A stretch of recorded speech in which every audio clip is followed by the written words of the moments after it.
ஆண்டின் மகத்தான காலம் இது. பொங்கல் திருவிழா நடைபெற்றிருக்கின்ற காலம் இது. அதனால் இது புனிதமான காலம். பாரத நாட்டில் நடக்கக்கூடிய ஒவ்வொரு விழாவும், ஒவ்வொரு நிகழ்ச்சியும், ஒவ்வொரு பண்டிகையும் மிக மிக அர்த்தமுள்ளது, முக்கியத்துவம் வாய்ந்தது. Now we are celebrating the Pongal. Pongal time, it is Bogi day one day, and the Sun Pongal yesterday. Today is Matu Pongal, the cattle Pongal, and tomorrow is Kanum Pongal. So 4 days celebration, the Pongal celebration. ஒன்றும் ரொம்ப அர்த்தமுள்ள ஒரு பொங்கல் தினமாக தான் இதை நீங்கள் புரிஞ்சுக்கணும். இந்த போகி பண்டிகைன்னு சொல்லி நேற்றைய தினத்துக்கு முதல் நாள் பண்ணினோம். அது ரொம்ப ரொம்ப முக்கியத்துவம் வாய்ந்தது. போகின்னா என்ன அன்னைக்கு நம்மளுடைய செயல்பாடாக இருக்குதுன்னா, இந்த பழையனெல்லாம் கழிதல், புதியன வருதல் அப்படிங்கிறது தான் அந்த போகியினுடைய மகத்துவம். ஏன்னா இந்த பழசெல்லாம் அப்படியே நம்ம அதை சரியான முறையில் ரீசைக்கிள் பண்ணாமல் விட்டோம்னா, அந்த பழசெல்லாம் அக்குமுலேட் ஆகி போச்சுன்னா மாசுபடுறதுக்கு ஒரு வாய்ப்பு இருக்குது. அது நிறைய பேர் போகியை அன்னைக்கு மாசுபடுத்தக்கூடாது, மாசுபடுத்துகிறாங்க அப்படின்னு சொன்னாலும் கூட வருஷம் முழுக்க மாசாயிடக்கூடாதுங்கிறதுக்கு தான் அந்த ஒரு தினத்தை பழையனெல்லாம் என்ன பண்ணணுமோ அதை பண்ணி வச்சிடுறது. சிலதை எரிச்சு விட்ருவாங்க, சிலதை ரீசைக்கிள் பண்ணிவிடுவாங்க. இப்போ நம்ம நாட்டில் இந்த ரீசைக்கிளிங்கிறது இன்னும் ஒரு முழுமையாக ஏற்படலை. இப்போ மேலை நாடுகள் எல்லாம் இந்த ரீசைக்கிளிங் என்று சொல்லக்கூடிய மறுசுழற்சியை ரொம்ப பிரமாதமாக பண்ணிகிட்ருக்காங்க. நம்ம இந்தியாவில் இப்போ தான் கொஞ்சம் ஆரம்பிச்சிருக்கோம். ஸ்வச் பாரத்துங்கிற ஒரு ஸ்கீம்லாம் கொண்டு இப்போ பண்ணிகிட்ருக்குறோம். அது இன்னும் கூட வேகம் எடுக்கணும், பத்தாது இது. ரெண்டாவது, நம்முடைய நாட்டில் மக்கள் தொகை இங்கே அதிகம். அதனால் இந்த குப்பை கூளங்கள் சேர்க்கறதுங்கிறதும் அதிகமாக இருக்கும். நேச்சுரலாக எங்கே மக்கள் தொகை அதிகமோ அங்கெல்லாம் கொஞ்சம் கழிவுகள் அதிகமாக தான் இருக்கும். அப்போ நம்ம இன்னும் கூட வேகமாக அந்த மறுசுழற்சி முறையை விஞ்ஞான அடிப்படையில் கொண்டு வந்துடுறது நல்லதுன்னு நான் நினைக்கிறேன்ப்பா. அது கொஞ்சம் துரிதப்படுத்த வேண்டிய ஒரு விஷயம். அது மாத்திரம் இல்லை, இந்த பழையனமெல்லாம் புதுப்பித்துறதுல ஒவ்வொரு குடிமகனுக்கும் அக்கறை எடுத்துக்கணும். அது ரொம்ப முக்கியம். வெறும் ஒரு அரசாங்கத்தையே நம்ம குறை சொல்கிறதுல எந்த பிரயோஜனமும் இல்லை. அரசாங்கம் அதை செய்யலை, பழசெல்லாம் அவங்க ரீசைக்கிள் பண்ணல, அப்படி இப்படின்னு சொல்லிகிட்டே போகிறத விட ஒவ்வொரு தனி மனிதனும் ஒரு பொறுப்பு எடுத்துக்கணும்.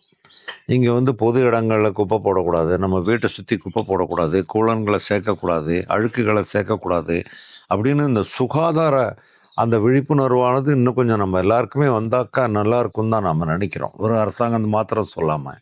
இப்போ நீங்கள் பார்த்துருக்கலாம், இந்த மலைவாச ஸ்தலங்களுக்கெல்லாம் நம்ம மலை மேலே ஏறுறதுக்கு முன்னாடி சில சைன் போர்டெலாம் வச்சுருப்பாங்க. ஏற்காடில் கூட பார்க்கலாம். ஏற்காடு, கொல்லிமலை, இந்த கொடைக்கானல், ஊட்டி, இந்த மாதிரி மலைப்பாங்கான பகுதியில் நீங்கள் பைக்லேயோ கார்லேயோ போகும்போது இரு பக்கமும் நீங்கள் பார்க்கலாம். என்ன வச்சுருப்பாங்கன்னா, பிளாஸ்டிக் கொண்டு செல்லக்கூடாது மலைக்கு அப்படின்லாம் போட்டிருப்பாங்க. அது சரிதான், பட் மலைக்கு கொண்டு போகக்கூடாதுன்னா அப்போ இங்கே போடலாமா? அந்த சைன் போர்டு மலையில் மட்டும் ஏன் வச்சுருக்க? இங்கேயும் அதை ஃபாலோ பண்ணணும் இல்லையா? சமதரையிலையும் அதே விதி தானே. பிளாஸ்டிக்குங்கிறது ஒரு மிகப்பெரிய ஒரு எதிரி இந்த மண்ணுக்கு. இந்த பொங்கல் தினத்தில் மண்ணை பற்றி பேசுகிறோம். ஏன்னா இது பஞ்சபூத தினம். அது பஞ்சபூதங்களுக்கு முக்கியத்துவம் கொடுக்குற தினத்தை தான் பொங்கல் தினமாக நம்மெல்லாம் கொண்டாடுறோம் இல்லையா? அப்போ பிளாஸ்டிக் மிக கொடுமையான ஒரு விஷயம். அது இப்போ மற்ற பொருள், அதாவது மக்காத பொருள், மக்கும் பொருள்னு 2 இருக்கா இல்லையா? அப்போ அந்த பிளாஸ்டிக்லாம் என்ன ஆகுது? மக்காது. மண்ணில் போட்டிங்கன்னா மக்கி போகாது. மக்கி போகிறதுனா தெரியுமா? தமிழே மறந்து போச்சு பாதி பேருக்கு.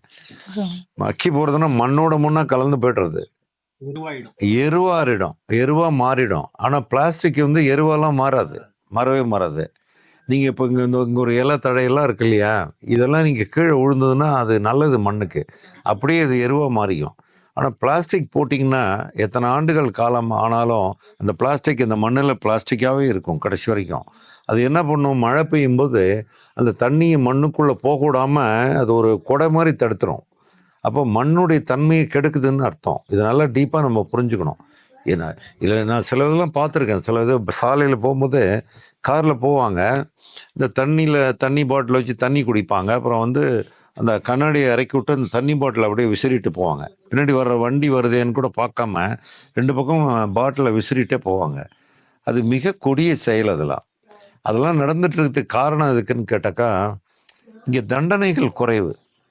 இதை நீங்கள் மற்ற நாடுகளில் செஞ்சிட முடியாது. அவ்வளோ தூரம் தண்ணி குடிச்சிட்டு தண்ணி பாட்டிலை நீங்கள் வேலை நாடுகளெல்லாம் அப்படி விசிற முடியாது. ஃபைன் வீட்டுக்கு வந்து சேரும், ஹெவி ஃபைன் வீட்டுக்கு வந்துடும். உங்கள் அக்கௌண்ட்லேருந்து பணத்தை ஆட்டோமேட்டிக்காக எடுத்துருவாங்க. உங்களுக்கே தெரியாது என்ன நடந்திருக்குன்ட்டாங்க. கேமரா இருக்கும், அங்கங்கே ரேடார்ஸ் இருக்கும். அதில் படம் பிடிச்சி உங்கள் வண்டி நம்பர் எல்லாமே அங்கே போயிடும், சம்மந்தப்பட்டவங்களுக்கு போயிடும். சம்மந்தத்துக்கு விட்டு போனோன்னா உங்கள் பேங்கில் அன்றைக்கி வரைக்கும் உங்களுக்கு 10,000 இருந்துன்னு வச்சுங்க, 5,000 காலி ஆகிடும், கழிஞ்சிருக்கும். இன்னும் 10,000 வச்சுருந்தேன் 5,000 காணுமேன்னு நீங்கள் தேடிட்டு இருக்க வேண்டியதான், அவங்க எடுத்துருவாங்க. இப்படி ஒவ்வொரு குற்றத்துக்கும் அவங்க பேங்கில் டிடெக்ட் ஆகிடும், அமௌண்ட் ஆட்டோமேட்டிக்காக டிடெக்ட் ஆகிடும். அதனால் பணத்தில் கை வைக்கிறதுனால, நம்முடைய தொகையில் கை வைக்கிறதுனால அவங்கவுங்க எச்சரிக்கையாக இருப்பாங்க. பணத்தை இழந்துட்டு போய் நிற்கிறவங்க எப்படி இருக்க முடியும்? எனக்கு தெரிஞ்சு ஒரு பெண்மணி எனக்கு சொன்னாங்க, அவங்க இந்த காரை சரியான முறையில் சாலையில் ஓட்டாதனால அந்த காரு அது செகண்ட் ஹேண்ட் காருன்னு வச்சுக்கோங்க, அந்த காரு என்ன விலையோ அந்த அளவுக்கு பில்லு வந்து தான் காரே விற்கிற அளவுக்கு ஆயிடுச்சான். அவ்வளோ பெனால்ட்டி வந்திருக்கு, அவ்வளோ மிஸ்டேக்காக ஓட்டியிருக்காங்க சாலையில். அஜாக்கிரதைத்தனம். அந்த பயம்லாம் வந்ததுன்னா இங்கே கூட அப்படி விசிற மாட்டோம், பிளாஸ்டிக்கை தூக்கி போட மாட்டோம். நம்ம நாட்டில் தண்டனைகள் குறைவு. ஒன்று, தர்மத்தை மதித்து நடக்கணும். அப்போ தண்டனை கொடுக்க வேண்டாம் யாரும் தனியாக. தர்மத்தை மதித்து நடக்கலைங்கும்போது அரசாங்க தண்டனை தான் அடுத்த வழி, வேறு வழி கிடையாது. இது ரெண்டுமே லூஸ் ஆகிடுச்சுன்னா அந்த நாட்டில் குற்றங்கள் அதிகமாகும். அதுதான் இங்கே உள்ள விஷயம் நடந்துகிட்ருக்கு. இப்போ கொஞ்சம் பரவாயில்ல, ஒரு 5 ஆண்டு காலமாக இந்த சுகாதார நிலையெல்லாம் கொஞ்சம் மேம்பட்டுக்கிட்டு வர்றதை பார்க்குறோம். ஏன்னா இப்போ டாய்லெட்லாம் கட்ட ஆரம்பிச்சிட்டாங்க, எல்லோரும் வாஷ்ரூம்ஸ் கட்ட ஆரம்பிச்சிட்டாங்க, அரசாங்கங்களும் கட்டி கொடுத்துட்ருக்கு. இப்போ கொஞ்சம் சுத்தபத்தங்கள் அதிகமாக போயிட்டுருக்கு. இது ஒரு நல்ல அறிகுறி தான். மேபி இன்னும் கொஞ்சம் காலங்கள் ஆகும் நமக்கெல்லாம், கம்பேர் டு ஃபாரின் கண்ட்ரிஸ், மற்ற நாடுகளை ஒப்பிடும்பொழுது. இது மிக அவசியம். இது ஒரு போர்க்கால அடிப்படையில் இந்த வேலை நடக்கணும்னு நான் நினைக்கிறேன். ஏன்னா இது வெரி வெரி இம்பார்ட்டண்ட் எல்லாத்துக்கும். இன்றைக்கி பொங்கல் திருநாளில் இந்த சப்ஜெக்ட் ரொம்ப பொருத்தமான சப்ஜெக்ட் தான் நம்ம பேசிகிட்டு இருக்கிறோம். அதனால் நீங்கள் புரிஞ்சுக்கோங்க.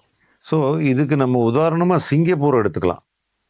சிங்கப்பூர் நீங்கள் மேப்பில் போய் பார்த்தீங்கன்னா அது இருக்கிற இடம் கூட தெரிய மாட்டேங்குது. அவ்வளோ சின்ன நாடு. அது ஒரு நாடு. சிங்கப்பூருங்கிறது ஒரு நாடு, உங்கள் எல்லாருக்கும் அது தெரியும். இன்னும் நிறைய பேர் இங்கே இந்தியாவிலேருந்து சிங்கப்பூரில் போய் வாழ்ந்துட்டுருக்காங்க. அங்கே தமிழ் மொழிக்கு கூட ரொம்ப முக்கியத்துவம் இருக்கு. இந்த சிங்கப்பூர் அவ்வளோ சின்ன நாடு. அந்த நாடு இப்போ நம்ம பேசிகிட்டு இருக்கிற இந்த சப்ஜெக்டுக்கு மிகவும் முன்னுதாரணமாக வாழ்ந்துட்டுருக்கு.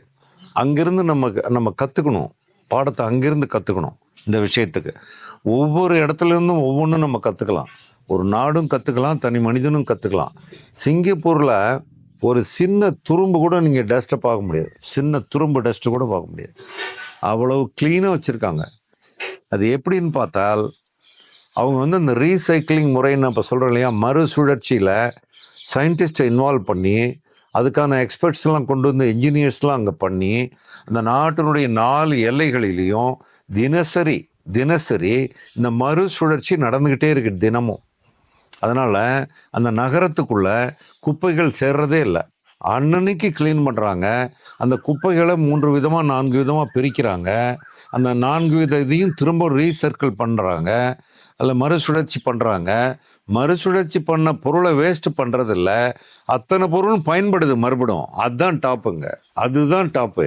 உதாரணமாக சிங்கப்பூரில் இருக்கிற சாலைகள்லாம் நம்முடைய ஊர் சாலைகள் மாதிரி இருக்காது. அந்த ஊரில் போடக்கூடிய அந்த பிளாஸ்டிக்ஸ் சொல்கிறோம் இல்லையா, அதை மறுசுழற்சி பண்ணி அந்த பிளாஸ்டிக்கை ஒரு ஸ்பெஷல் கைண்ட் ஆஃப் தார் மாதிரி கிரியேட் பண்ணி அதில் சாலை இடுறான் வேஸ்ட் பொருளை வச்சு. கொஞ்சம் சிந்திக்கணும் இதெல்லாம். நம்ம சும்மா இதை மாறுத்தட்டிக்கிட்டு இருக்கக்கூடாது. மண்ணில் சேர்க்க வேண்டியதை மண்ணில் பிரமாதமாக சேர்த்துறான். அந்த மண் வளம் பெற அளவுக்கு அதை பண்ணி சேர்த்துறான் வேஸ்ட்டை எப்படி வந்து நல்ல பொருளாக மாற்றக்கூடிய அந்த ஒரு டேலண்ட்டு, சரியான டேலண்ட்டு சிங்கப்பூரில் இருக்குது. அங்கேருந்து நம்ம அந்த டெக்னாலஜிலாம் கொண்டு வரணும். பத்தாது. ஒன்று, மண்ணுக்கு சேர வேண்டியதை மண்ணுக்கு சேர்த்து மண்ணுக்கு வளத்தை உண்டு பண்ணுறான். ரோடுக்கு சேர வேண்டியதை ரோட்டில் சேர்க்குறான். விண்ணுக்கு சேர வேண்டியதில் அங்கே பிடிச்சி எரிக்கிறான் சில பொருளெல்லாம், வேஸ்ட் பொருளெல்லாம். அது விண்ணில் போய் வந்து அங்கே அசுத்தப்படுத்திடக்கூடாதுன்னு அதில் ஒரு தனி ப்ராசஸ் பண்ணி அந்த விண்வெளியையும் சுத்தப்படுத்துகிறான், அந்த காற்று மண்டலத்தையும் சுத்தப்படுத்துகிறான். அப்படி டெக்னாலஜி ஒர்க் ஆகுது. இப்போ ஆல்ரெடி இந்த காற்று மண்டலம் மாசுபட்டிருந்தா கூட இவன் எரிக்கிற பொருளில் வேறு சில டெக்னாலஜிலாம் கொண்டு கலந்து அதை தூய்மைப்படுத்திடுறான். மறுபடியும் அந்த வான்வெளியை அந்த காற்று மண்டலமும் தூய்மை அடையுது. எப்பேற்பட்ட ஒரு சிந்தனை இருக்க முடியும். அதனால தான் இன்றைக்கி அவ்வளோ பெரிய நாடாக, ஒரு பவர்ஃபுல் நாடாக இன்றைக்கி அது இருக்க முடியுது. சின்ன நாடுங்க, நம்ம ஒரு தமிழ்நாட்டு அளவு கூட அது கிடையாதுங்க சைஸு. தமிழ்நாட்டு அளவே இல்லை அது, அதை விட சின்ன நாடு இது. எப்படி பண்ணியிருக்காங்க அது? அது மாத்திரம் இல்லை, துபாயும் அப்படி தான். துபாய்ங்கிறது ஒரு சின்ன பகுதி. அது அங்கே போய் பாருங்க, அங்கே தண்ணி கிடையாது, ஆறு கிடையாது, வாட்டர் சோர்ஸுக்கு வேலையே கிடையாது. அது ஒரு பாலைவனம். அந்த பாலைவனத்தை சோலைவனமாக மாற்றி வச்சிருக்கிறான். உலகமே திரும்பி பார்க்குது இந்த சிங்கப்பூரையும் துபாயும்.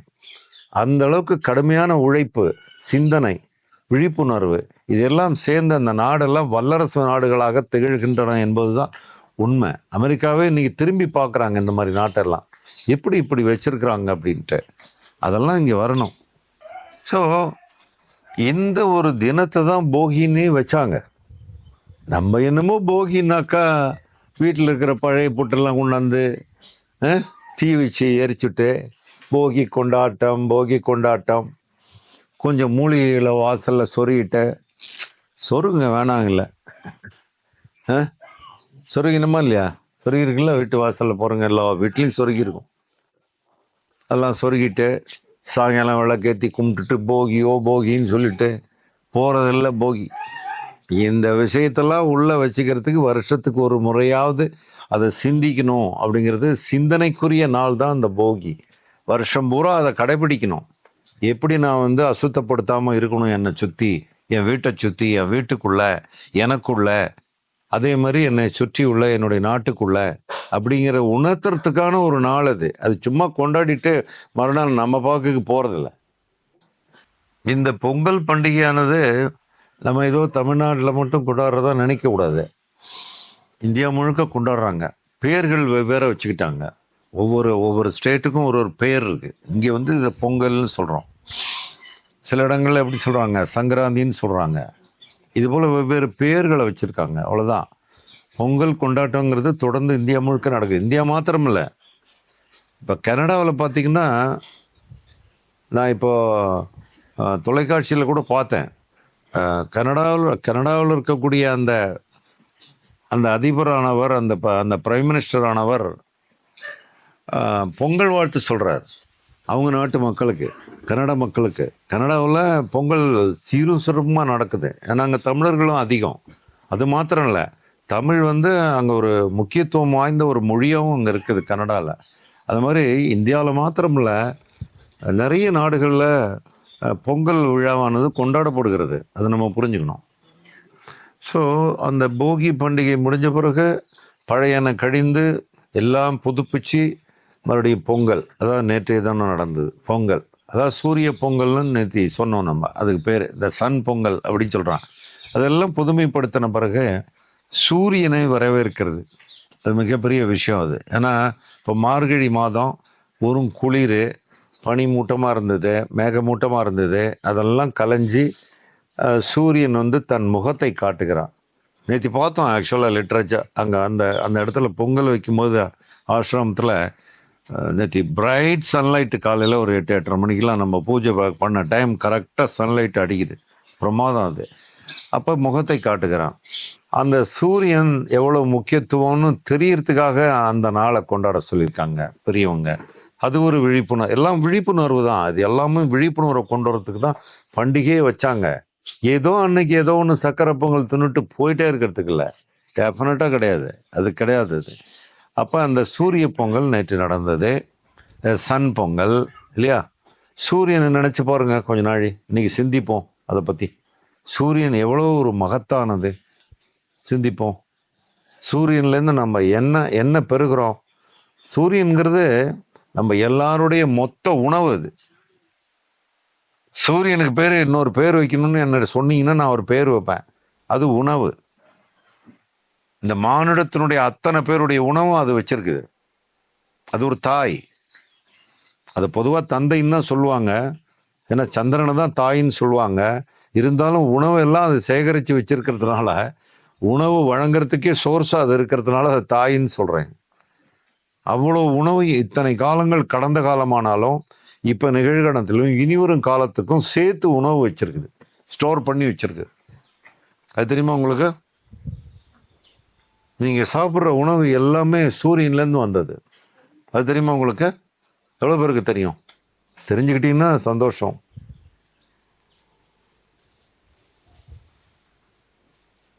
இந்த தென்னை மரத்துலேருந்து எனக்கு நான் இளநீ குடிக்கிறேன், தேங்காய் சாப்பிட்றேன், நீங்கள் என்னமோ சூரியன்லேருந்து வருதுங்கிறீங்களேன்னு நீங்கள் சொல்லலாம். இந்த சூரியன்ல தென்னை மரம் எது? நான் கேட்குறேன், சிந்திச்சு பாருங்க. எந்த தாவரமும் இல்லை. அது என்ன தென்னை மரம் மட்டும்? நீங்களாம் இங்கே தமிழ்நாட்டில் இருந்து இந்த இயற்கையை ரசிக்கிறதுனால உங்களுக்கு மற்ற நாட்டை பற்றி உங்களுக்கு புரிய மாட்டேங்குது. இந்த தென்னை மரத்தை நீங்கள் அமெரிக்காவில் பார்க்க முடியாது. அமெரிக்காவில் எல்லாம் இருக்கும், அது பணக்கார நாடு தான், வல்லரசான நாடு தான். தென்னை மரம் பார்க்க முடியாது. இந்த தென்னை மரத்துக்கு தான் உட்காந்துருக்குறோம் இங்கே, இந்த காற்றை வாங்கிட்டு. இதை நீங்கள் அனுபவிக்க முடியாது. அங்கே தென்னை வராது, ஐரோப்பாவிலே வராது. ஸோ இது போல் தென்னை மரம் போன்ற ஒரு அற்புதமான இந்த தாவரங்கள்லாம் எல்லா நாட்டிலையும் நீங்கள் பார்த்துட முடியாது. அதே தான் மாமரம், அதுதான் பனை, அதே தான் பலாவும், அதே தான் வாழையும். எல்லா நாட்டிலையும் நீங்கள் பார்க்க முடியாது. தமிழ்நாட்டுக்கே ஒரு மிகப்பெரிய சிறப்பு, நிறைய சிறப்புகள் இருக்குது தமிழ்நாட்டில். அதில் மிக முக்கியமான சிறப்பு இந்த மா, பலா, வாழை. இது இங்கே தான் முக்கனி. இந்த முக்கனி நீங்கள் எல்லா நாட்டிலையும் பார்க்கக்கூட முடியாது. மற்ற நாடுகள்லாம் இந்த பொருள்கள், ஒரு தேங்காயோ இளநியோ அல்லது மாம்பழமோ அல்லது பலாவோ எல்லாமே அவங்க வந்து இறக்குமதி பண்ணிக்கிறாங்க. அப்படி தான் அதை அவங்க சாப்பிட முடியும். அவங்க நாட்டிலலாம் போய் அதை உற்பத்தி பண்ண முடியாது, அங்கே வாய்ப்பு கிடையாது. ஆனால் தமிழ்நாட்டில் பார்த்தீங்கன்னா இங்கே இல்லாத தாவரங்களே எதுவும் கிடையாது. எல்லா தாவரங்களும் நிறைஞ்சு ஒரு ஸ்டேட்டில் இருக்குன்னா அது தமிழ்நாடு தான். அதில் ஒன்றும் சந்தேகமே இல்லை. பாருங்கள், அதனால தான் நம்ம என்ன பண்ணுறோம், மஞ்சள் கொத்தெல்லாம் எடுத்து கட்டி வச்சுருக்குறோம், கரும்பு கண்ணாப்புன்னு கட்டி வச்சுருக்குறோம். எல்லாம் பாருங்கள், கரும்பெல்லாம் எல்லா நாட்டிலையும் வராதுங்க. இது இந்த மண்ணுக்கு அந்த சுவை எங்கேயும் கிடைக்காது. அப்படி இருந்தால் கூட இங்கே நீங்கள் சாப்பிட்ற கரும்பு சுவையை நீங்கள் கொஞ்சம் தள்ளி போய் எடுத்து சாப்பிட்டு பாருங்க, வாயில் வைக்க முடியாது, சப்புன்னு இருக்கும். இந்த சுவையெல்லாம் இங்கே தான். அந்த மண்ணுக்கு, இந்த மண் தான் காரணம். எல்லாம் தெரிஞ்சுங்க, இந்த மண் அந்த சூரிய ஒளி படுகிற விதம் இந்த தமிழ்நாட்டுக்கு இது ஒரு பெரிய கொடை. இங்கே நிறைய பேர் வெயில திட்டுறாங்க, ஐயோ சுட்டெரிக்குது, இந்த வெயில் என்னத்துக்கு அப்படின்னு வெயிலை திட்ட ஆரம்பிக்கிறாங்க. அந்த வெயில்லாம் இருக்கிறதுனால தான் இந்த சுவையெல்லாம் இங்கே கிடைக்குது. இதை என்ன பண்ணிக்கிட்டு இருக்கோம் கொஞ்சம் காலமானா, இந்த மண்ணை வந்து கொள்ளையடிக்க ஆரம்பிச்சிட்டு இருக்கோம். இது நடந்துட்டு இருக்கு இப்போ. எது கொள்ளையடிக்கிறதுன்னே ஒரு கணக்கெல்லாம் படித்தேன். மலையை சுரண்டுறது, நதியை சுரண்டுறது, நதியில் இருக்கிற மணலை சுரண்டுறது, மண்ணை வெட்டி விற்கிறது, மண் மேலே பிளாட்டை போடுறது, கட்டடத்தை கட்டுறது, இந்த வேலைத்தனம்லாம் இங்கே நடந்துகிட்ருக்கு. இந்த மண்ணோட அருமை தெரியாமல் அதை பண்ணிகிட்ருக்குறோம். அது பண்ணவே கூடாது. அந்த காரியங்கள்லாம் மகா மட்டம். வியாபாரம் பண்ணி பணம் சம்பாதிக்கணும்னா 1000 வழி இருக்குது, அதை கடைப்பிடிச்சு போயிட்டே இருக்கணும். மண்ணில் கை வைக்கக்கூடாது, பஞ்சபூதத்தில் கை வைக்கக்கூடாது, நீரில் கை வைக்கக்கூடாது. முக்கியமாக மண்ணும் நீரும் நம்மளுடைய மிக அடிப்படை. இந்த உலகம் வந்து பாருங்க, நீரால் சூழப்பட்டிருக்கு. அதில் மண் இருக்கிறது கம்மி பகுதி தான். நம்முடைய உடம்பும் அப்படி தான். நம்முடைய உடம்புல அவ்வளோ நீர் இருக்குது. நம்முடைய மற்ற பாகங்கள்லாம் கம்மி தான் பர்சன்டேஜில். ஆக இது ரெண்டும் ரொம்ப ரொம்ப முக்கியமானது. அதில் போய் கை வைக்கிறது இது ஒரு தனி மனித ஆசை, இது பேராசை, தனி மனித பேராசை. எனக்கே எல்லாம் வேணும் அப்படின்னு நினைக்கிறவங்க தான் அப்படி செய்வாங்க. இது எல்லாருக்கும் வேணும் இந்த மண். நம்ம போகும்போது இந்த மண்ணை கொஞ்சம் சுத்தமாக விட்டுட்டு போகணும். நம்ம சந்ததி தான் வரப்போகிறாங்க. இந்த மண்ணில் தான் அரிசி விளைய வைக்கணும், இந்த மண்ணில் தான் காய்கறி விளைய வைக்கணும், இந்த மண்ணில் தான் தென்னை மரம் வைக்கணும், இந்த மண்ணில் தான் நான் மாம்பழம் திங்கணும் அப்படின்னு உணர்வு இருந்ததுன்னா இந்த காரியத்தை செய்ய மாட்டோம். என் சந்ததிகள் இந்த தண்ணியை தான் அவங்க பயன்படுத்த போகிறாங்க. இன்றைக்கி சந்தோஷம் எனக்கு. ஒரு 2 மாதம் 3 மாதத்துக்கு முன்பு ஆக்சுவலாக இது சுற்றுலா இருக்கக்கூடிய அந்த ஏரிகள்லாம் நான் போயிட்டு வந்தேன். இங்கே எந்தெந்த ஏரியிலையோ ஏதாவது கொஞ்சமாவது தண்ணி நிற்கிதான்னு பார்க்கலான்ட்டு ஒரு மாத காலம் கிட்டத்தட்ட இதே வேலையாக இருந்தேன். சுற்றிக்கிட்டே இருந்தேன். எங்கேயாவது அருவிகள் இருக்குமான்னு பார்த்துக்கிட்டு இருந்தேன். ஒன்றும் காணும். ஒரு 3 மாதத்துக்கு முன்னாடி அதெல்லாம் இல்லை, பெருசாக தண்ணி இல்லை, எல்லாம் வறண்டு போயிருந்தது. இப்போ இந்த வழியாக நான் வரும்போது பார்க்குறேன், எங்கே பார்த்தாலும் தண்ணி ஓடிக்கிட்டே இருக்கு. சலன்னு ஓடுது. காரணம் நல்ல மழை பெஞ்சிருந்தது, அது ஒரு காரணம். எங்கே பார்த்தாலும் ஏரிகள்லாம் நிரம்பியிருக்குன்னு சொல்கிறாங்க, குளங்கள்லாம் நிரம்பியிருக்குன்னு சொல்கிறாங்க. வரும்போதே சில குளங்களை பார்த்தேன், தண்ணி ஃபுல்லாக நிரம்பியிருக்கு. பார்க்குறதுக்கே ரொம்ப மகிழ்ச்சியாக இருக்குது. தண்ணி மனிதனுடைய வளம், தண்ணி தான் செல்வம் இல்லையா? அதெல்லாம் பிளாட்டை போடுறது, எல்லா இடத்துலையும் போய் எங்கெங்கே பிளாட் போடணுன்னு ஒரு கணக்கே இல்லை. அந்த மாதிரி போட்டு ஏரியை துத்து அது மேலே வீட்டை கட்டுறது, இந்த கான்செப்ட்லாம் மோசமான கான்செப்ட். இதெல்லாம் இன்னும் கூட நான் என்ன சொல்லுவேன்னு நினச்சிங்கன்னா, இந்த அடுக்குமாடி கட்டிடத்தை கட்டிட்டு போயிடுங்கிற நான் சொல்கிறேன். மண்ணை வேஸ்ட் பண்ணி வீடு கட்டாதீங்க. இந்த தனி வீடு கட்டிக்கிட்டு போகிறது இதெல்லாம் இனி ஒரு காலத்தில் செல்லாது. எனக்கு தனி வீடாக வேணும் அப்படின்னு நினைக்கும் போது தான் அந்த மண்ணெல்லாம் என்ன ஆகுது, மனையாக மாறுது. ஏன் இப்படி இருந்துட்டு போங்களேன், அப்போ மண்ணாவது மிஞ்சும்ல. 10 அடுக்கு 20 அடுக்கு குடியிருந்துங்க. அந்த 10 அடுக்கு இப்படி வீடு கட்டினா என்ன ஆகும்? 10 ஏக்கர் போயிடும். அது விவசாயம் பண்ண வேண்டியிருந்திருக்கும், அல்லது தென்னை மரம் வைக்க வேண்டியிருக்கும், தென்னந்தோப்பு வைக்க வேண்டியிருக்கும். அதெல்லாம் வெட்டி சாய்க்கிறது, அதில் வீட்டை கட்டிக்கிறது. அப்புறம் கடைசியில் எங்கே போகிறது? சாப்பிட்றதுக்கு. இங்கெல்லாம் வீட்டை கட்டிக்கிட்டா, வீட்டை இப்படி கட்டிட்டு போங்க. மக்கள் தொகை தான் நீங்கள் சொன்னால் கேட்க மாட்டேங்கிறீங்க. மக்கள் தொகை பெருக்கிக்கிட்டே இருக்கிறோம். நம்பர் 1 வாங்கிட்டோம். இப்போ அதில் நம்பர் 1 எது இதில் வாங்குறதுன்னு தெரியல. நம்பர் 1 இப்போ சைனாவெல்லாம் பீட் பண்ணிட்டோம். இந்தியா தான் நம்பர் 1. எதில்? பாப்புலேஷனில். இப்போ இங்கே இவ்வளோ கட்டடங்கள் இருக்குது. இந்த கட்டடத்தை எடுத்துப்போம். இந்த கட்டடங்கள்லாம் அப்படி இப்படி கட்டியிருந்தோம்னா இந்த நிலம்லாம் கிடச்சிருக்கும். இந்த நிலத்தில் இன்னும் ஒரு 10 தென்னை மரம் வச்சுருக்கலாம், இல்லை வேறு ஏதாவது விவசாயம் பண்ணியிருக்கலாம். இந்த நிலம் கூட இல்லாமல் சில பேர் விவசாயம் பண்ண துடிப்பாக இருக்காங்க. இந்த நிலம் கூட இல்லை அவங்கள்ட்ட. நிலம் இருந்தாலும் விவசாயம் பண்ணுறதுக்கு.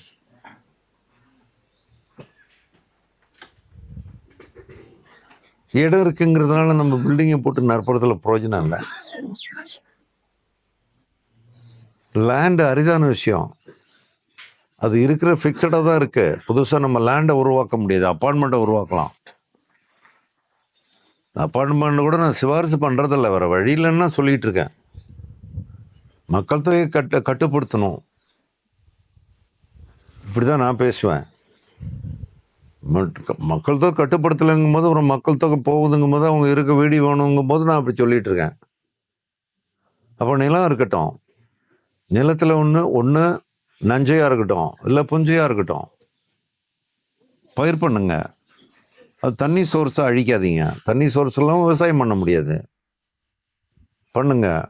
உணவு உற்பத்தி இன்னும் பெருக்கி ஆகணும். என்ன மக்கள் தொகைங்கிறது இங்கே மாத்திரம் இல்லை, உலகளாவில் பெருகிட்டே இருக்கு. அவங்களுக்கெல்லாம் சாப்பாடு போடுறது எப்படி? சாப்பாடு வேணுமில்ல. ரூபா நோட்டையும் டாலரையும் யூரோவையும் திங்க முடியுமா? அது தின்னா அதுக்கு பேர் வச்சுருவோம், வேறு பேர் வச்சுருவோம். காகிதம் திங்கிறது எது? திங்க முடியுமா? டாலர் தானே ரொம்ப மதிப்பு அதிகமாக இருக்குது, யூரோ தானே ரொம்ப மதிப்பாக இருக்குது, சாப்பிட்டு பார்க்கலான்னு சாப்பிட முடியுமா? எங்கே போனாலும் உணவுக்கு தான் வந்தாகணும். நீ யாராக இருந்தான்னா உணவுக்கு தான் வந்தாகணும். இன்னைக்கு பிரமாதமான நாளில் இதை பற்றி சிந்திச்சுக்கிட்டு இருக்கோம். அதுக்கு தான் இந்த நாளை வச்சாங்க. மாட்டுப் பொங்கல் எதுக்கு வச்சா? சும்மா வந்து உக்காந்துக்கிட்டு பொங்கலை வச்சுக்கிட்டு 4 மாடு மேலே பெயிண்ட் அடிச்சுக்கிட்டு 4 மாட்டு மேலே பெயிண்ட் அடிச்சுக்கிட்டு பொங்கல்னு கத்திக்கிட்டு ஒரு நாள் கூத்து முடிஞ்சு போச்சு அப்படிங்கிறதுக்கு இல்லை. இதெல்லாம் சிந்திக்கணுங்கிறதுக்காக வச்சாங்க. வருஷம் ஒரு முறையாவது நீ இதை சிந்தி வழிவிடு. மற்றவங்களுக்கு எல்லாருக்கும் சோறு வேணும். மண்ணை கெடுத்துட்டு நீ எங்கே போவ? சோத்துக்கு எங்கே போவ? சோத்துல மண்ணள்ளி போடுறது இதுதான். சோத்துல மண்ணள்ளி போடுறது. மண்ணை சரியாக இருந்தால் தான் சோறு இருக்கும், இல்லைன்னா மண் விழுந்துடும். இதெல்லாம் சிந்திக்கணும், ஒவ்வொருத்தரும் சிந்திக்கணும். இது யாரோ சிந்திச்சுக்கிட்டும் நம்ம விட்டு தான் இப்படி ஆனோம். யாரோ சிந்திக்கிட்டோம், நமக்கென்ன யாராவது பார்த்துப்பாங்க. யார் பார்ப்பாங்க? என் சோத்தை நான் தான் பார்க்கணும், உங்கள் சோத்தை நீங்கள் தான் பார்க்கணும். யாரோ பார்த்துப்பாங்க. நீங்கள் இதெல்லாம் பொறுப்பை தட்டி கழிக்க முடியாது. அந்த நாள் தான் இந்த நாள்,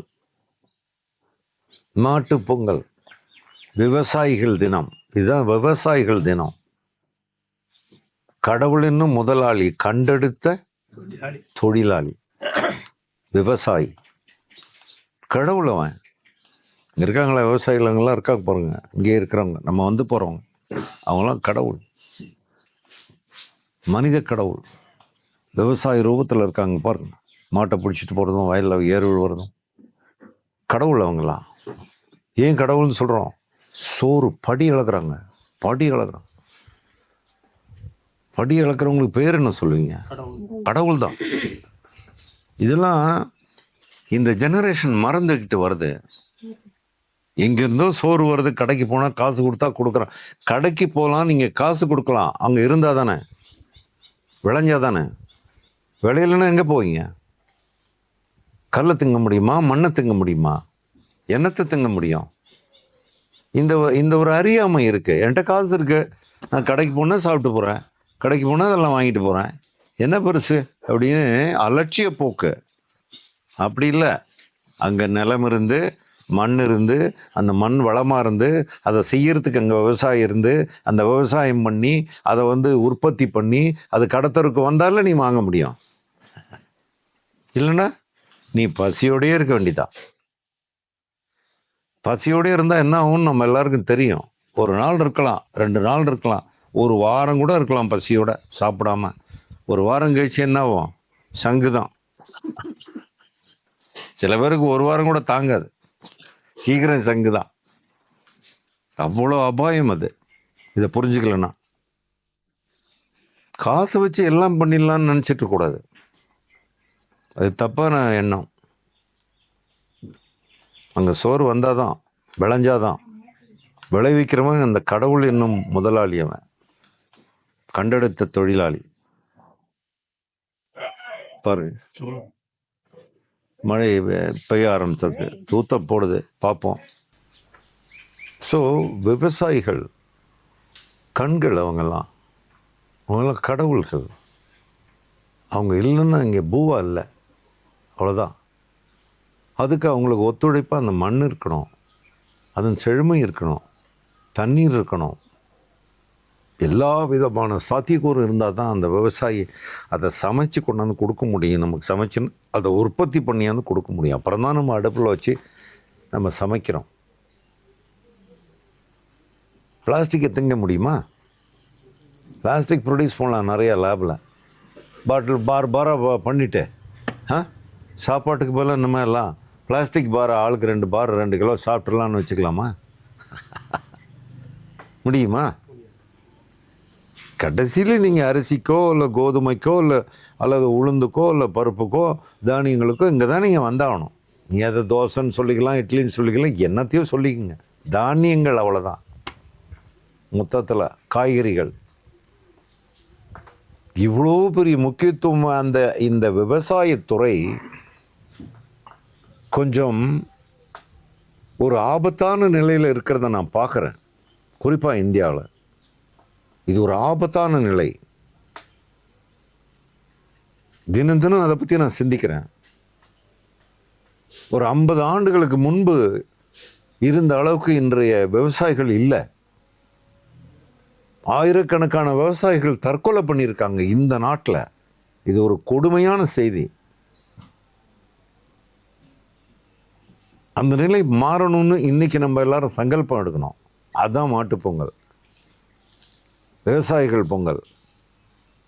நேற்று ஒருவர் எனக்கு ஃபோன் பண்ணி பொங்கல் வாழ்த்துக்கள்னு சொன்னாங்க. நான் சொன்னேன், நாளைக்கு எனக்கு வாழ்த்து சொல்லுங்கன்னு சொன்னேன். இல்லை, இன்றைக்கி தானே பொங்கல் அப்படின்னாங்க. இல்லை, நான் மாட்டு பொங்கல், நான் மாடு, அதனால் நாளைக்கு தான் நீங்கள் எனக்கு சொல்லணும்னு சொன்னேன். மாடுன்னா நான் மாட்டுக்கு சப்போர்ட் பண்ணுறவன்.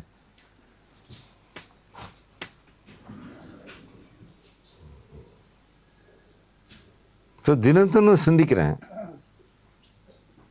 இந்த ஒரு 50 ஆண்டு காலத்தில் இந்த விவசாயத்தினுடைய ஒரு அவல நிலையை நான் பார்க்குறேன்.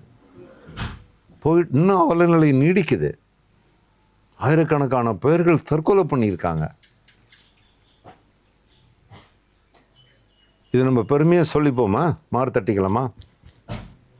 என் திருநாடு இந்திய திருநாட்டிலே என் சகோதரர்கள், விவசாய சகோதரர்கள் ஆயிரக்கணக்கில் தற்கொலை செய்து கொண்டு இருக்கிறார்கள். எவ்வளோ பெருமை தெரியுமா? சொல்ல முடியுமா? வெட்கப்படணும். இந்த சம்பவத்தை பார்த்து வெட்கப்படணும். நடக்கக்கூடாது. இந்த சம்பவம் நடந்திருக்கக்கூடாது. அவல நிலை நடந்துட்டுருக்கு. ஏன்னு கேட்டால், விவசாயத்தை மதிக்கிறது இல்லை. ஒரு ஐடி கம்பெனியை மதிக்கிற அளவுக்கு விவசாயத்தை மதிக்கிறது இல்லை. 2 பேர் வர்றாங்க, ஒருத்தரை பார்த்து கேட்குறாரு, நீ என்னப்பா பண்ணிகிட்டு இருக்க? நான் ஐடி கம்பெனியில் 2 லட்சம் சம்பாதிக்கிறேன் மாதம். உட்கார். இவர் எந்திரிச்சுக்கிட்டு சீட்டு கொடுக்குறாரு. ஐடி கம்பெனியில் 2 லட்சம் சம்பாதிக்கிறவருக்கு. உட்காருப்பா, ஏன் நிற்கிற? அதே ஒரு விவசாயி வருவார், நீ என்னப்பா பண்ணுற? நான் விவசாயம் பண்ணிகிட்டு இருக்கேங்க. அப்படியா, இருப்பா. சொல்கிறானா இல்லையா? ஜனங்களில் சொல்கிறாங்களா இல்லையா? யாரை முதல்ல உட்கார வைக்கணும்? அந்த ஐடியில் 2 லட்சம் வாங்குறவனுக்கு சோறு போடுறவன் அவன். செய்கிறோமா? 2 லட்சத்தை சாப்பிட முடியாது இல்லை? 2 லட்சத்தை சாப்பிட முடியுமா பணத்தை வச்சுக்கிட்டு?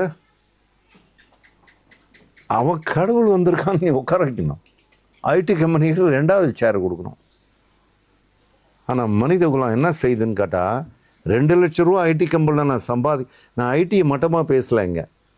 நான் மனப்போக்கு எப்படி இருக்கு, ஏன் தற்கொலைகள் நடந்தது, அதுக்கு விளக்கம் சொல்லிகிட்டு இருக்கேன். முதல்ல அந்த கடவுளில் உட்கார வைக்கணும். நான் விவசாயம் பண்ணிகிட்டு இருக்கேங்க, அடக்கத்தோடு. விவசாயிகள் பாருங்கள், எப்போ அடக்கமாக இருப்பாங்க, பார்த்துறீங்களா? அவர் திமிர் கொண்டு இருக்கிறதில்ல விவசாயிகள். அந்த மமதை இல்லை, நான் ஊருக்கே சோறு போடுறேங்கிற மமதை இருக்கணும். இல்லை, அடக்கமாக இருக்காங்க, கூனி குறுகி நிற்கிறாங்க. ஏன் கூனி குறுகி இருக்கணும்? நான் ஒரு விவசாயியுடைய பையன் பேசிக்காக, அதனால் நான் கூடுதலாக பேசுகிறேன். எனக்கு அந்த உணர்வு இருக்குது. நான் ஒரு ஐடி கம்பெனியில் ஒர்க் பண்ணவருடைய பையன் இல்லை, நான் விவசாயியோட பையன். எங்கள் அப்பா எவ்வளோ விவசாயத்தில் கஷ்டப்பட்டாங்கன்னு எனக்கு தெரியும், எவ்வளோ கூனி குறுகி நின்னாங்கன்னு எனக்கு தெரியும். அதனால் நான் உணர்வோடு பேசுகிறேன் அவங்களோட. அது இன்னும் கேவலமாக போயிட்டே இருக்கு, ஒரு 50 வருஷத்துக்கு முன்னாடி இருந்ததை விட. விவசாயம்லாம் நமக்கு ஏதோ கடைசியாக நடக்கிற ஒரு விஷயம்னு நினச்சிருக்கிறோம். எது முதலிடத்தில் வைக்கணுமோ அதை கடைசியில் கொண்டு வைக்கிறாங்க. சமுதாயம் அதை மாற்றிக்கணும்னு உணர்கிற ஒரு நாளுக்கு பேர் தான் மாட்டுப்பொங்கல். அந்த எண்ணத்தை மாற்றணும். ஃபர்ஸ்ட் ப்ரையாரிட்டி விவசாயிக்கு தான், அப்புறம் தான் மற்றவங்களுக்கெல்லாம். மற்றவங்களாம் ஃபாலோ பண்ணுறவங்க, அவர் தான் முன்னாடி நிற்கணும்.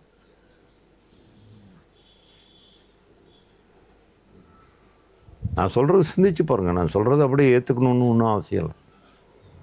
இதில் உண்மை இருந்தால் ஏற்றுக்கோங்க. இன்றைக்கி மாட்டுப்பொங்கல், அதனால் இதெல்லாம் பேசிகிட்டு இருக்கிறோம். விவசாயிகளுடைய நாள், இந்த நாள் விவசாயிகளை பாருங்கள், இன்றைக்கி ரொம்ப மகிழ்ச்சியாக இருக்கிறாங்க. மாட்டெல்லாம் குளிப்பாட்டியெல்லாம் பண்ணி ரொம்ப பிரமாதமாக சந்தோஷமாக இருக்கிறாங்க. இந்த சந்தோஷம் அவங்களுக்கு டெய்லி இருந்தால் ரொம்ப நல்லா இருக்கும். இருக்க விடுறதில்ல. அதுக்கு பல பிரச்சனைகள் இருக்குது அவங்களுக்கு. 1 2 இல்லை, பல பிரச்சனைகள் இருக்குது. அந்த பிரச்சனைகளில் பெரும்பாலான பிரச்சனைகளை நான் அறிவேன். அவைகளெல்லாம் தீரணும்னு நான் தினத்தினும் பிரார்த்தனை பண்ணுறேன். அவர்கள் இந்த நாட்டின் மன்னர்களாக, மைந்தர்களாக வலம் வரணும்னு நினைக்கிறேன். அதனால் இதெல்லாம் உங்கள்கிட்ட பகிர்ந்துக்கிறேன். அவங்கெல்லாம் கிட்டத்தட்ட ஒரு நாதியற்றவர்கள் போல இருக்காங்க. நாதி இல்லாதவங்க மாதிரி. அவர்களுடைய கோரிக்கைகளை எடுத்து சொல்லக்கூட சரியா இல்லை. ஏன்னா அவர்களில் பெரும்பாலும் படித்தவங்க இல்லை. இன்னமும் அவங்களால தைரியமாக போய் சொல்ல முடியல.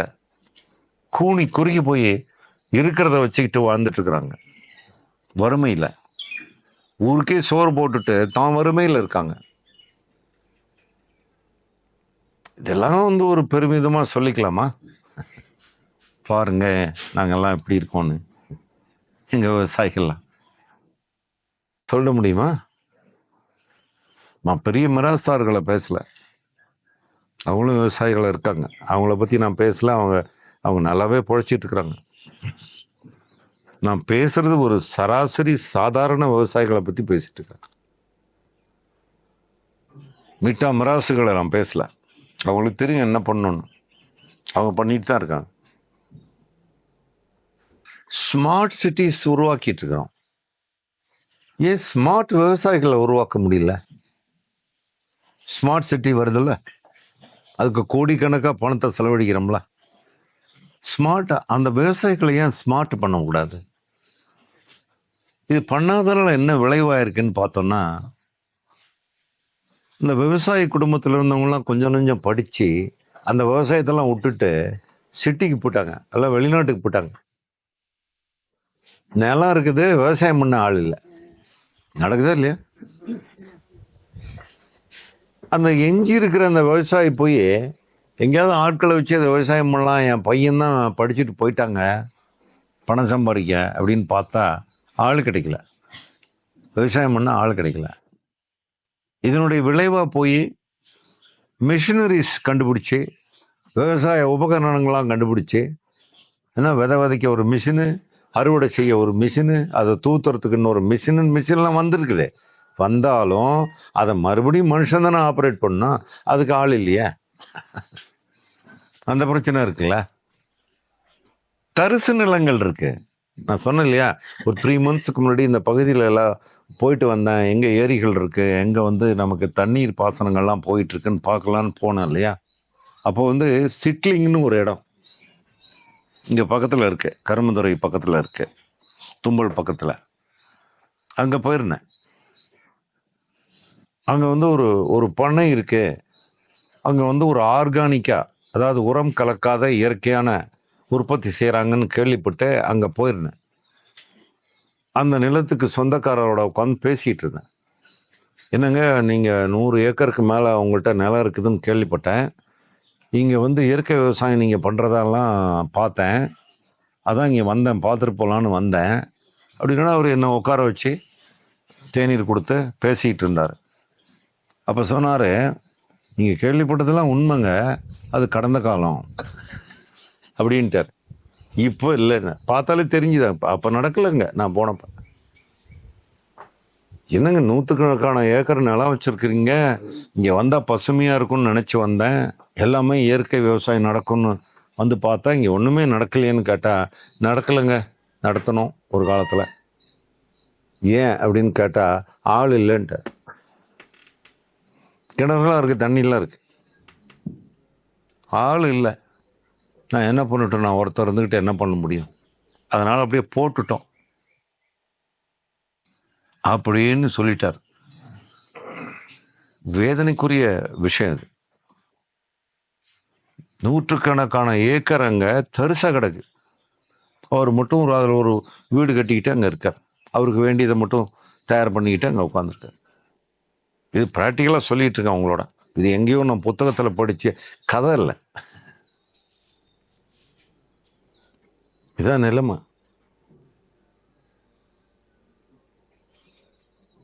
அதான் சொன்னேன் இல்லையா, விவசாயிகள் ஏறக்குறைய ஒரு அனாதைகள் போல ஆயிட்டுருக்கிறாங்க. இது ஒரு நல்ல அறிகுறி இல்லை. நாட்டுடைய வளர்ச்சிக்கு இது சரியானதல்ல. ஆபத்தான சூழல் இது. உணவு பஞ்சம் வரும் ஒரு ஆபத்து இது.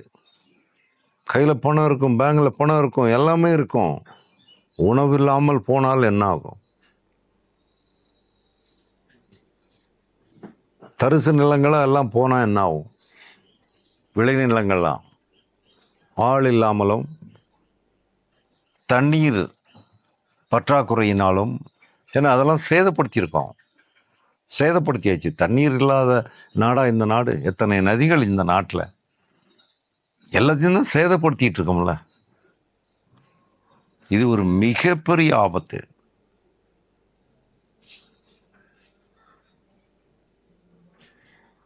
இதை விழிச்சுக்கணும். இப்பயாவது முழிச்சுக்கணும். எல்லாருக்கும் தான் சொல்கிறேன், இங்கே இருக்கிற அத்தனை பேருக்கும் சொல்கிறேன், விழிச்சுக்கணும். விழிச்சுக்கணும்னா நீங்கள் என்ன பண்ண போகிறீங்க? விழிச்சுக்கணும்னா இது அப்படியே இந்த விஷயம்லாம் தெரிஞ்சு வச்சுட்டு இருந்தால் போதுமா? எனக்கு தெரியும். இம்ப்ளிமெண்ட் பண்ணணும். எந்த விஷயமுமே இம்ப்ளிமெண்ட் பண்ணலன்னா அந்த விஷயத்தை பற்றி தெரிஞ்சிருந்து பிரயோஜனம் இல்லை. இம்ப்ளிமெண்டேஷன் தான் முக்கியம். அப்போ என்ன செய்யலாம்?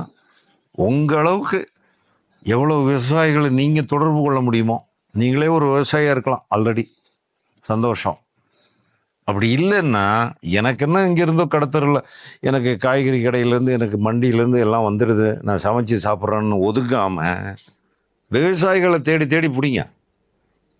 எங்கே இருக்காங்கன்னு பாருங்கள். இந்த கஷ்டத்தில் உள்ள விவசாயியை போய் சந்திங்க, அவங்களோட உட்காந்து பேசுங்க, அவங்கள உற்சாகப்படுத்துங்க. ஐயா நீங்கள் கடவுள்னு சொல்லுங்கள், அவங்கள சொல்லுங்கள். ஒரு ஆன்மீகவாதியை மட்டும் கடவுள்னு சொல்கிறாங்க மக்கள்லாம். நான் விவசாயிகளை சொல்கிறேன், நீங்கள் கடவுள் ஐயா படி அளக்குறீங்கன்னு சொல்லுங்கள்.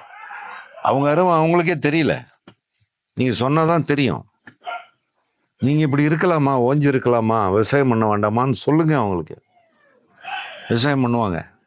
தம்பி எனக்கு இந்த கஷ்டம்லாம் இருக்குன்னு உங்கள்கிட்ட சொல்லுவாங்க. அதில் என்னெல்லாம் தீர்க்க முடியுமோ நீங்கள் முன்னிருந்து அதை தீருங்க. இதுதான் கர்மயோகம். இதுதான் கர்மயோகம். எனக்கு என்னன்னு உட்காராதீங்க. எங்கேயோ இருக்கிற விவசாயி, அவருக்கு போய் நம்ம என்ன செய்யறதுன்னு நினைக்காதீங்க. அவர் உங்களுடைய சகோதரர் தான். நல்லா இருக்கிற சகோதரருக்கு நீங்கள் பரிசு மூட்டையை அள்ளி அள்ளி கொடுத்து பிரயோஜனம் இல்லை. அவர்தான் நல்லா இருக்காரு, அவருக்கு என்ன நீங்கள் பரிசு பொருள் அடிக்கிட்டே இருக்கிறது? கஷ்டப்படுற சகோதரருக்கு தான் நீங்கள் கொடுத்து உதவணும், அல்லது அறிவை கொடுத்து உதவணும், அல்லது பணத்தை கொடுத்து உதவணும், இல்லை ஏதாவது ஒரு வகையில் உதவி செய்யணும். அவர் மீண்டும் கடவுளாக இருக்கிறதுக்கு, உணவு படைக்கும் கடவுள். இந்த பொறுப்பை நீங்கள் எடுத்துக்கணும் இன்னையிலேருந்து. அதுதான் மாட்டுப்பொங்கல். இது தெரியாமல் போச்சே இங்கே வந்துட்டேனேங்கிறீங்களா? நம்ம ஏதோ மாட்டுப்பொங்கல்னா ஒரு 2 கரும்பு கட்டி நடுவில் வளையம் வச்சு, கீழே சாணத்தெல்லாம் வச்சு, பொட்டு பூவெல்லாம் வச்சு, மாட்டை அதில் நடக்க விட்டுட்டு நம்ம போயிடலாம் பொங்கல் சாப்பிட்டுட்டு அப்படி நினச்சி வந்தோமே. இவர் ஏதோ ஒரு ஒர்க்கை கொடுப்பாரு போல இருக்கு. எங்கே போனாலுமே, ஆசிரம் போனால் அங்கே ஒரு வேலையை கொடுக்குறாரு, கோஷாலைக்கு வந்தால் இங்கே ஒரு வேலையை கொடுக்குறாரு, ஏதோ நமக்கு ஒரு வேலை வச்சுக்கிட்டே இருக்கிறாருன்னு சொன்னால் என்ன பண்ண சொல்கிறீங்க? நானும் என்ன சும்மா உக்காந்துருக்கேன்? நானும் ஏதோ வேலை செஞ்சுக்கிட்டு தான் இருக்கேன். அதனால் நீங்களும் கொஞ்சம் பண்ணுங்களேன்னு சொல்கிறேன். நான் சில பேர் மாதிரி நல்லா சாப்பிட்டுட்டேன், மகா கணபதி மாதிரி தொப்பையை வளர்த்துக்கிட்டேன், எங்கேயும் அசையாமல் வெறும் ஆசீர்வாதம் மாத்திரம் கொடுத்துக்கிட்டு இருந்தா என்னை பார்த்து நீங்கள் கேட்கலாம், நீ மாத்திரம் அப்படி உட்காந்துருக்குற, எங்களை ஓட சொல்கிறியன்னு. நானும் ஓடிக்கிட்டு தான் இருக்கிறேன். நாளைக்கு கூட ஓட போகிறேன். நாளைக்கு காலையில் 7 மணிக்கு எழுந்துச்சி நான் ஓடணும். பெங்களூரு, குஜராத்து, பாம்பேன்னு ஓடணும். ஓடி நான் 3 நாளில் வரணும். ஓடிக்கிட்டே தான் இருக்கிறேன். அங்கங்கே விவசாயிகளையும் நான் சந்திச்சுக்கிட்டு தான் இருக்கேன். உங்களுக்காக இன்னைக்கு விவசாயம் மட்டும் சந்திங்கன்னு சொல்லிட்டேன். நான் பல பேரை சந்திச்சுக்கிட்டு இருக்கேன் இந்த மாதிரி கஷ்டத்தில் உள்ளவங்களெல்லாம். அவங்களுக்கு ஏதாவது ஒன்று பண்ண முடியாதான்னு துடிச்சிக்கிட்டு இருக்கேன். விவசாயம் மாத்திரம் இல்லை, இன்னைக்கு விவசாய நாளுங்கிறதுனால அதை சொல்லிட்டு இருக்கேன். உங்கள் அளவுக்கு நீங்கள் விவசாயிகளையாவது போய் சந்திக்கலாம். உங்கள் அக்கம் பக்கத்தில் இல்லையா? கிராமத்துக்கு நடுவில் தானே நீங்கள் இருப்பீங்க. அப்போ உங்கள் சுற்றி இருக்கிறவங்க விவசாயி தானே. இதுக்கு என்ன நீங்கள் 10,000 ரூபா செலவு பண்ணியா போய் பார்த்துட்டு வரணும்? இப்போ நம்ம உட்காந்துருக்கோம், இதை சுற்றி யார் இருக்கா? விவசாயி தான் உட்காந்துருக்காங்க. எல்லார் வீடும் விவசாய வீடு. ஏன் உட்காந்து அவங்கள்ட்ட பேசுங்க. என்னையா வேணும்? படிப்பு இல்லையா? நான் சொல்லித்தரையா. என்ன படிக்கணும்னு சொல்லுங்க. உங்களுக்கு என்ன குறை இருக்கு? விவசாயம் நல்லா இருக்கா? இல்லை நான் அரசாங்கத்திட்ட பேசட்டுமா? பேசி கொடுங்களேன். அவங்களுக்கு எங்கே உதவி கிடைக்குமோ அங்கேருந்து பேசி கனெக்ஷன் பண்ணி கொடுங்களேன். அவர் என்ன ஒரு 10 மூட்டை எக்ஸ்ட்ரா நெல்லை விளைவிக்கட்டுமே. நிறைய விளைச்சல் இருந்ததுன்னா விலை குறைஞ்சிடுதில்ல ஆட்டோமேட்டிக்காக. அதையும் கவனிக்கணும்ல. ஒரு பொருள் தட்டுப்பாடு இருக்கும்போது தான் விலைவாசி கணம்னான்னு அது நிறைய உற்பத்தி வந்துச்சுன்னா விலை ஆட்டோமேட்டிக்காக குறைஞ்சிடும். அது உங்களுக்கு தான் நல்லது. இப்படி சிந்திக்கிற ஒரு தினம் தான் இந்த தினம். விவசாயம்னு சொன்னால் வெறும் நிலம் மாத்திரம் இல்லை, அதில் பயிர் பட்டுறதும் இல்லை. இந்த கால்நடைகள், விவசாயிகள் வேற கால்நடைகள் வேற, நீங்கள் பிரிக்கவே முடியாது.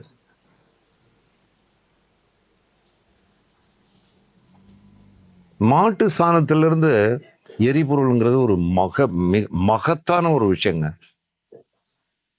அதெல்லாம் நம்ம நினைச்சு கூட பார்க்கறதில்ல நிறைய பேர். மாட்டு சாணத்திலிருந்து என்ன கேஸ்? அது கோபர் கேஸ். அது எவ்வளோ பெரிய வரப்பிரசாதம் தெரியுமா? அது நம்ம போய் இபி பில்ல கட்டிட்டு இருக்கோம் 2000, 5000, 10,000ன்ட்டு. எதுக்கு? ஏன்? மாட்டு சாணத்தை விடையா எரிபொருள் ஒன்று இருந்துட முடியும்? அதை ஏன் பயன்படுத்த மாட்டேங்கிறோம்? அது ஒன்றும் அவ்வளோ கஷ்டமான வேலை இல்லையே. அந்த பிளான்ட்டை நம்ம தோட்டத்துலேயோ நம்ம இடத்துலையோ பண்ணிக்கிறதுக்கு விவசாயிக்கு இதெல்லாம் போய் நீங்கள் சொல்லிக் கொடுக்கலாம்ல. இப்படிலாம் ஒரு வழி இருக்கீங்கய்யா, இப்படி பண்ணுங்க. நீங்கள் ஏன் ஈபி கட்டிகிட்டு இருக்கீங்க வேஸ்ட்டாக? அதெல்லாம் மிச்சப்படுத்தலாம். இதெல்லாம் ஓய்வு நேரங்களில் நம்ம செய்ய வேண்டிய விஷயங்கள். நம்ம தான் பொழுதனைக்கு டிவிக்கு முன்னாடி உட்காந்துக்கிட்டோமே. ஓய்வு நேரத்தில் டிவியை போட்டுக்கிறது, அதே கதை திரும்ப திரும்ப. வீட்டுக்கு போற சாணியே மறந்து போய் கெமிக்கல் சாணி பவுடர் போடுற வந்துருச்சுங்கய்யா. அப்படி போயிடுச்சுல. சாணத்தை போட்டு தானே வீட்டுக்கு முன்னாடி மொழிக்கணும். சாணி போடுறங்கிற கான்செப்டே மறந்து போச்சு இன்னைக்கு இருக்கிறவங்க. வச்சிருக்காங்களா அப்படியே? இன்னைக்கே பவுடர் தூவிட்டோம். அதுக்கும் கலரா? எல்லாத்துக்கும் கலர் அடிப்போமா? இப்போ பாருங்க, அங்கே அந்த இடத்துல சாணம் வச்சுருந்தாங்க, அடியில் சாணம் போட்டிருந்தாங்க. கொஞ்சம் பேருக்கு தயக்கமாக இருக்குது அதில் காலை வைக்கிறதுக்கு. வைக்கணும். அதே பவுடர் மேலே நடக்கிறோன்னா ஆனந்தமாக நடக்கிறோம். ஸ்கின் டிசீஸ் வரும் பவுடரில் நடந்தால். சாணத்தில் நடந்தால் ஸ்கின் டிசீஸ் இருந்ததுன்னா அதை க்யூர் பண்ணும். ஸோ இப்படி சொல்லிக்கிட்டே போகலாம். நீங்கள் எப்போல்லாம் கடவுளை நினைக்கிறீங்களோ அப்போல்லாம் நீங்கள் விவசாயம் சேர்த்து நினைங்க.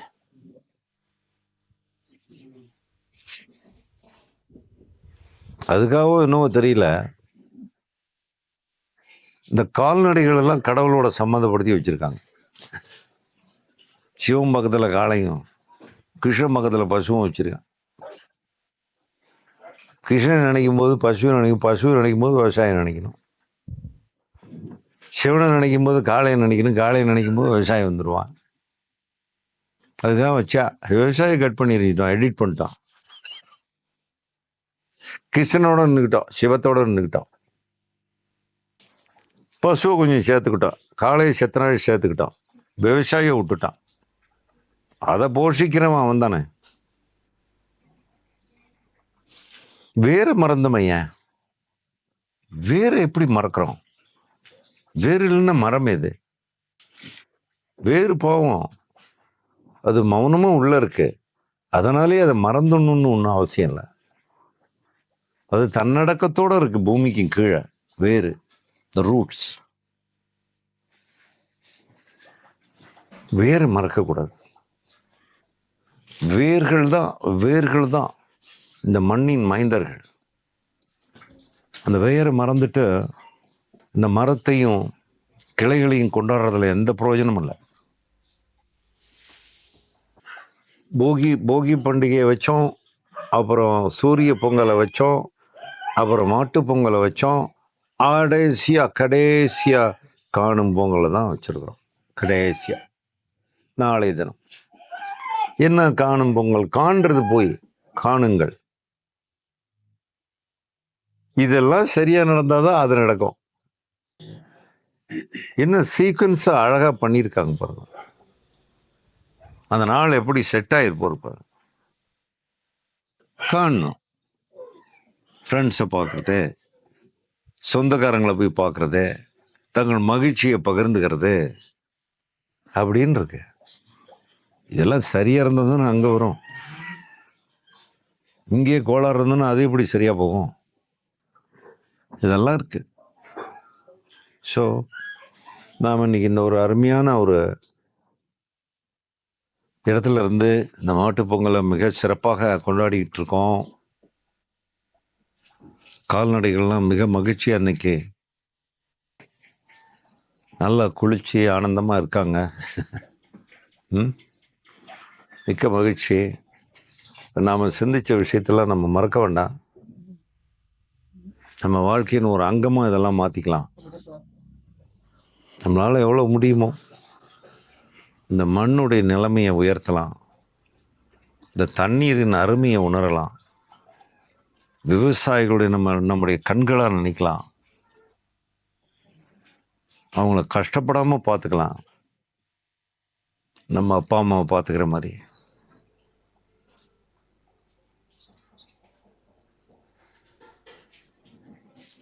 அப்போ மேலும் மகிழ்ச்சி பொங்கும். அதான் பொங்கல், பொங்குறது.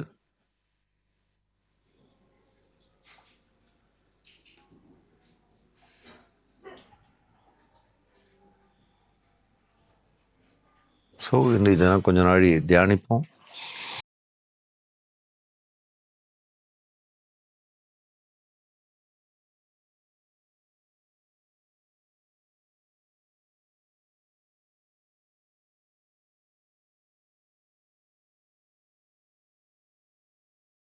முதலில் நாம் தினமும் காலையில் தோன்றுகிற சூரியனுக்கு நன்றி செலுத்துவோம்.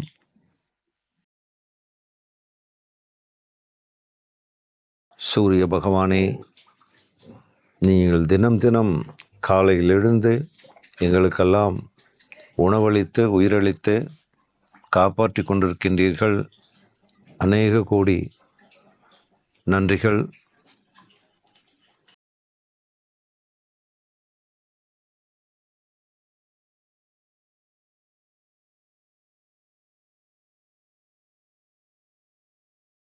கால்நடைகளே, எங்கள் நன்றியை உங்களுக்கு அர்ப்பணம் செய்கின்றோம்.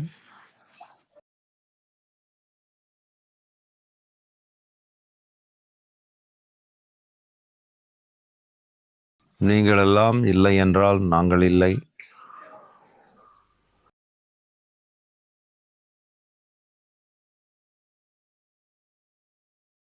நீங்களெல்லாம் விவசாயிகளுக்கு மட்டும் துணைவன் அல்ல, எங்களுக்கும் தான்.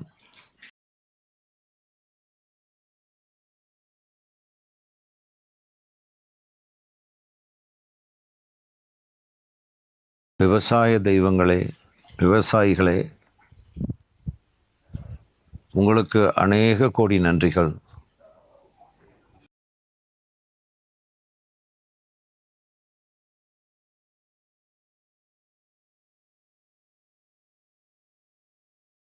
நீங்கள் அனுதினமும் வெயிலென்றும் பாராமல், மழையென்றும் பாராமல், பனியென்றும் பாராமல் எல்லா பருவ காலங்களிலும் தங்கள் உடம்பை வருத்தி இந்த விவசாயத்தில் ஈடுபட்டு எங்களுக்கெல்லாம் உணவளிக்கின்றீர்கள். கோடான கோடி நன்றி.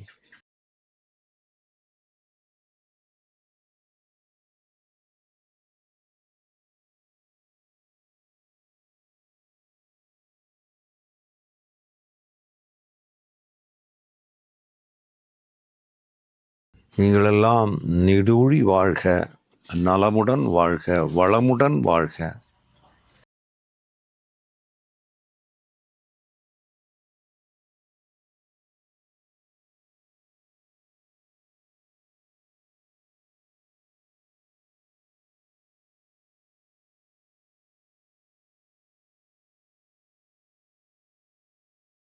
உலகம் முழுக்க இருக்கின்ற மக்களுக்கு,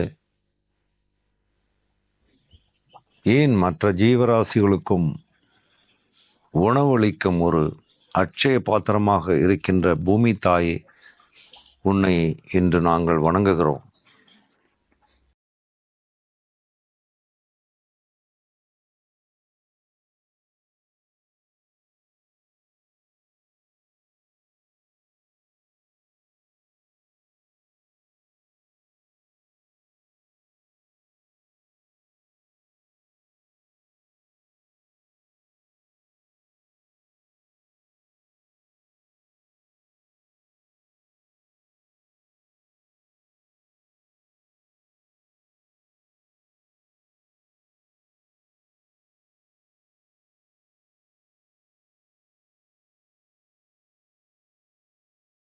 இந்த சூரிய சக்தியையும், பூமி சக்தியையும், ஜல சக்தியையும், நீர் சக்தியையும் எங்களுக்கு அளித்து, விவசாயிகள் கடின உழைப்பால் எங்களுக்கு உணவளித்து வாழ்வித்து, அதன் விளைவாக பல நன்மைகளை எல்லாம் இந்த உலகிற்கு செய்ய எங்களை தூண்டுகின்ற பரமபிதாவே, எங்களுடைய பரமாத்மாவே, உங்கள் பாதத்தில் பணிகிறோம்.